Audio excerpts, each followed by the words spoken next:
नहमदुहु व नुसल्ली अला रसूलिहिल करीम अम्मा बाद अस्सलामु अलैकुम व रहमतुल्लाहि तआला व बरकातुहु।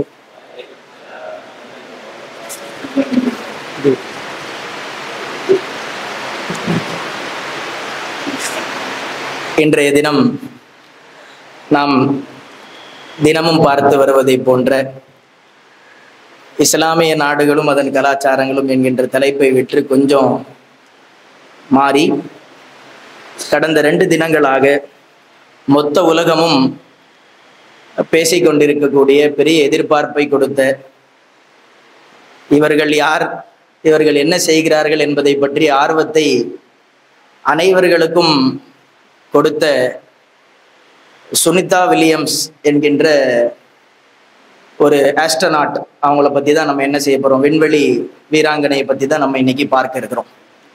நேற்றைய தினமே இது சம்பந்தமாக பேசணும் அப்படின்னு சொல்லி நினச்சது.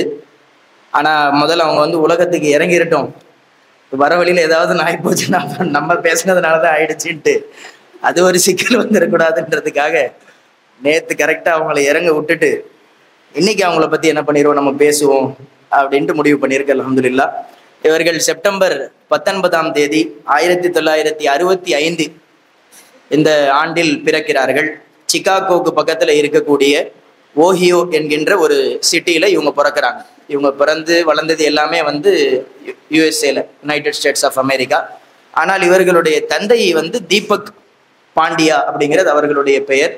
அவங்க குஜராத், இந்தியாக்காரங்க, குஜராத்தை சேர்ந்த நபர். அவர் வேலையின் நிமித்தமாக அமெரிக்காவிற்கு போயிருக்கக்கூடிய வேலையிலே அமெரிக்க பெண்ணை திருமணம் செய்து அங்கே செட்டில் ஆகி என்ன பண்ணுறாங்கன்னா, அவர்களினுடைய வாழ்க்கை என்ன பண்ணுதுன்னா அப்படி அங்கே தொடர்ந்ததுனால சுனிதா அப்படின்றவங்க அங்கே என்ன பண்ணுறாங்கன்னா பிறக்கிறாங்க.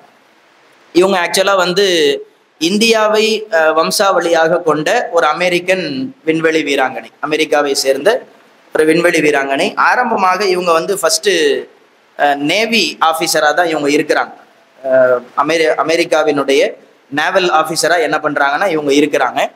அதில் இவர்களினுடைய எக்ஸலன்ஸு, இவங்களுடைய அந்த எக்ஸ்பீரியன்ஸ் ஃபுல்லாக இருந்ததன் காரணமாக 1987 1998 வரைக்கும் நேவியில் இருக்கிறாங்க. அதன் பிறகு நாசாவினுடைய ஆஸ்ட்ரோநாட் ட்ரைனிங் ப்ரோக்ராம் என்கின்ற அந்த ப்ரோக்ராமிலே தன்னை இணைத்து கொண்டு சுனிதா வில்லியம்ஸுக்கு ஆரம்பத்தில் இருந்தே சில சாகசங்கள் செய்வது அப்படிங்கிறது அவங்களுக்கு ரொம்ப பிரியமான ஒன்றா இருந்தது. அந்த அடிப்படையில் இவங்க என்ன பண்ணுறாங்கன்னா தன்னை அதில் ஆட்படுத்தி கொண்டு தொடர்ந்து அதற்கான முயற்சிகளில் ஈடுபடுகிறார்கள். நாசாவும் இவங்களுக்கு என்ன பண்ணுதுன்னா பல வேளைகளில் இவர்களுக்கு உதவி செய்து எப்படி எல்லாம் ஒரு ஆஸ்ட்ரோநாட்டை உருவாக்கணும் அப்படிங்கிற அந்த பயிற்சியையும் இவர்களுக்கு கொடுக்கப்படுகிறது. இவர்களினுடைய தனித்துவம் என்ன அப்படின்னு சொன்னால், எது முடியாது என்று சொல்லப்படுகிறதோ அதை அனைத்தையுமே செய்து காட்டக்கூடிய ஒரு மிகப்பெரிய சக்தி வல்லமை சுனிதாவுக்கு உண்டு, ஆரம்பத்திலிருந்தே உண்டு. நம்ம ரோட்ல வாக்கிங் போவோம், இவங்க ஸ்பேஸ்ல வாக்கிங் போயிருக்கிறாங்க. ஸ்பேஸ்ல வாக்கிங் அப்படின்னு சொன்னா ஆல்ரெடி அது 0 கிராவிட்டி, புவி ஈர்ப்பு விசைங்கிறது அங்க சுத்தமா கிடையாது. அங்க ஸ்பேஸுக்கு தேவையான அவர்களுடைய அந்த சூட் ஒன்று போடுவாங்க இல்லையா, அதை போட்டுட்டு இன்டர்நேஷனல் ஸ்பேஸ் ஸ்டேஷனை விட்டு அப்படி வெளியே இறங்கி நடக்கக்கூடிய வாக்கிங்குக்கு பேர் ஸ்பேஸ் வாக்கிங். இதுல சுனிதா வில்லியம்ஸ் தான் உலகத்திலேயே அதிக நேரம் நடந்தவர். 62 hours என்ன பண்ணியிருக்காங்கன்னா அவங்க ஸ்பேஸ் வாக்கிங் பண்ணியிருக்கிறாங்க. இவர்களுடைய வரலாறு படிக்கும்போது ஒரு பெண்ணாக இவர்கள் இவ்வளவு தூரம் சாதித்திருப்பது என்பதெல்லாம் நம்ம கற்பனைக்கு கூட எட்டாத சில செயல்களை எல்லாம் இவர்கள் செய்து காட்டியிருக்கிறார்கள். இவர்களுடைய மனோதைரியத்தை பார்த்து நமக்கே நம்மெல்லாம் ஒண்ணுமே இல்லை அப்படிங்கிற மாதிரியான சில எண்ணங்கள் நமக்கு தோன்றும் அளவிற்கு இவர்களுடைய செயல்பாடுகள்.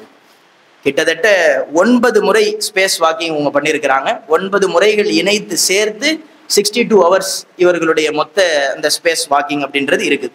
அதே போல 4 முறை ஸ்பேஸ் ஷிப்பில் பூமியிலிருந்து இன்டர்நேஷனல் ஸ்பேஸ் ஸ்டேஷன் என்று அழைக்கப்படக்கூடிய அந்த இடத்துக்கு போய் திரும்பி அங்கேருந்து பூமிக்கு என்ன பண்ணியிருக்காங்கன்னா வந்திருக்கிறாங்க. இவங்களுக்கு இதுதான் வேலையா அப்படின்னா ஆமா, அவங்களுக்கு அதுதான் வேலை. இங்கேருந்து அங்கே போகணும், அங்கே இருக்கக்கூடிய ஆய்வுகளை மேற்கொள்ளணும், திரும்பி அங்கேருந்து என்ன பண்ணணும்னா பூமிக்கு வரணும் அப்படிங்கிறது தான். இந்த இன்டர்நேஷனல் ஸ்பேஸ் ஸ்டேஷன் அப்படிங்கிறது என்ன அப்படின்னா கண்காணிப்பதற்காக இங்கேருந்து அனுப்பப்படக்கூடிய சேட்டிலைட்டுகளை எல்லாம் வந்து அதை கரெக்டா வந்து பார்த்துக்கிறதுக்காக சில நாடுகள் இணைந்து தயாரித்து வைத்திருக்கக்கூடிய ஒரு ஸ்பேஸ் ஸ்டேஷன். அது வந்து ஒரு பூமிக்கு மேல் பரப்பிலே சுத்தி கொண்டிருக்கக்கூடிய ஒரு ஒரு இடம் அப்படின்னு வச்சுக்கலாம். ஒரு க்ரூ அல்லது கேப்சியூல் அப்படின்னு வச்சுக்கோங்க. அது வந்து ஒவ்வொரு நாளுமே பூமியை என்ன செய்யும் அப்படின்னு சொன்னா 16 முறை சுற்றி வரும். 16 டைம்ஸ் ஒவ்வொரு நாளுமே அது என்ன பண்ணணும்னா சுத்தி சுத்தி சுத்தி சுத்தி வரும்.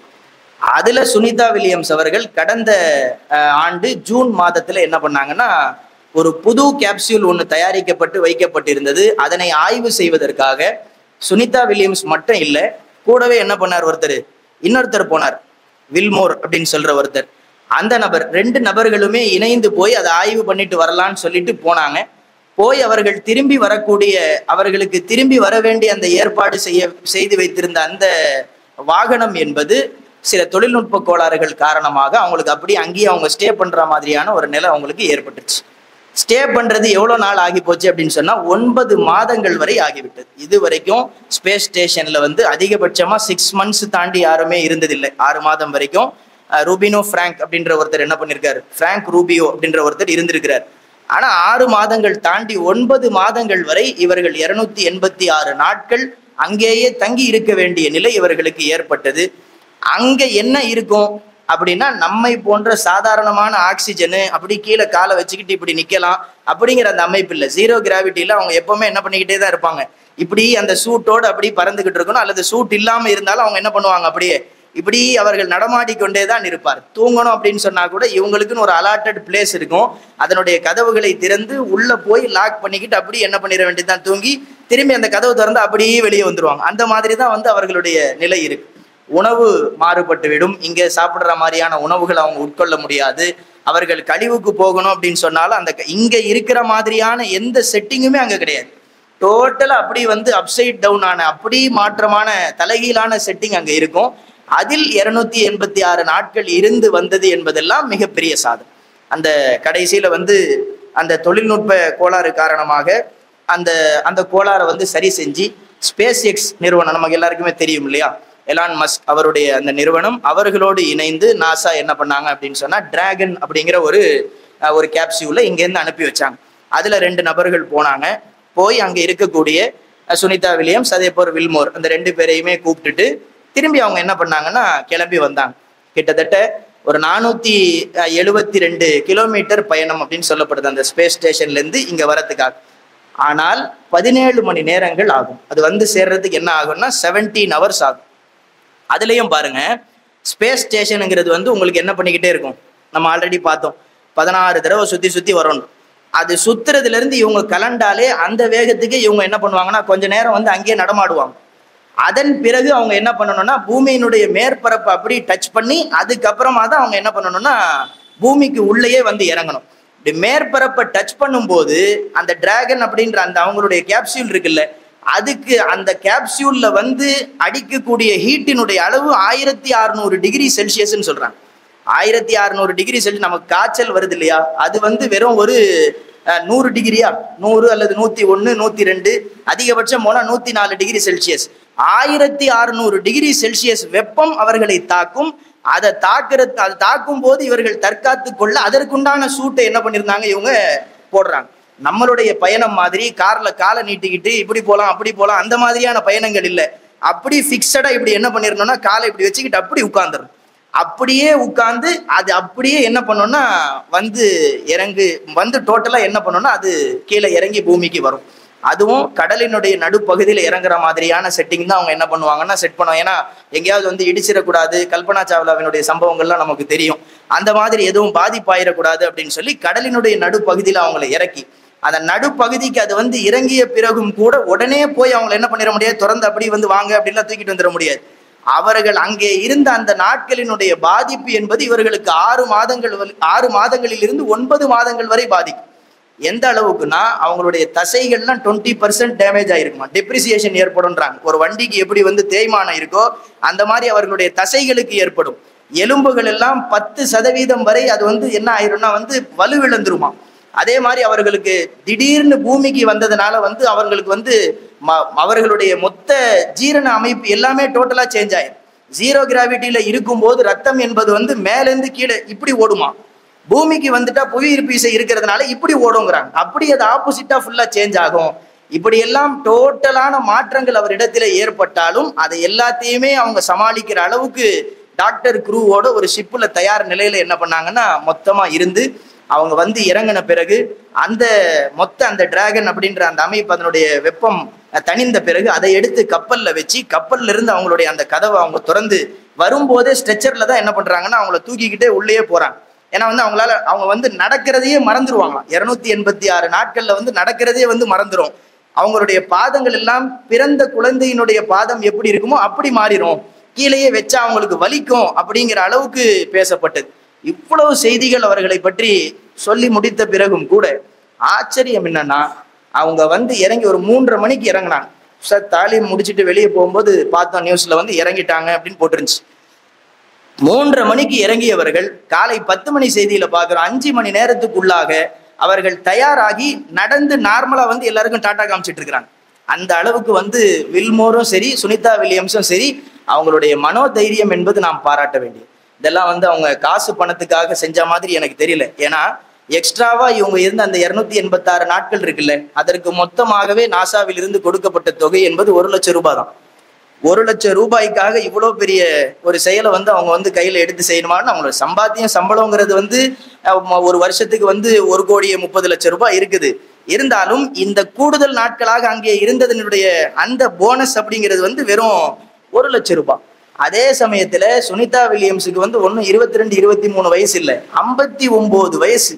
59 வயது இருக்கக்கூடிய ஒரு பெண் அவங்க வந்து இவ்வளவு தைரியமா வந்து வானத்துல இருக்கக்கூடிய இதுவரை நமக்கெல்லாம் வந்து நம்மெல்லாம் வந்து போட்டோல கூட பார்த்துடாத இன்டர்நேஷனல் ஸ்பேஸ் ஸ்டேஷனுங்கிறாங்க, அங்க உள்ள போய் நம்மெல்லாம் படத்துல பார்த்ததோட சரி அது எல்லாத்தையுமே அதுல போய் 286 நாட்கள் செலவழித்து கொண்டு அங்கே இருந்து பிறகு திரும்பி பூமிக்கு வந்து 5 மணி நேரத்துக்குள்ள நார்மல் நிலைக்கு, நார்மல்னா வந்து ஃபுல் நார்மலுக்கு இன்னும் இல்லை, இன்னமும் அவங்க அப்சர்வேஷன்ல தான் இருப்பாங்க 3-4 மாதங்கள் வரை. நாசாவினுடைய டாக்டர்ஸ் அவங்கள ட்ரீட் பண்ணுவாங்க. அதன் பிறகுதான் அவங்க என்ன பண்ண முடியும், வெளியே போக முடியும் அப்படின்ற அந்த கண்டிஷன்ஸ்லாம் அவங்களுக்கு உண்டு.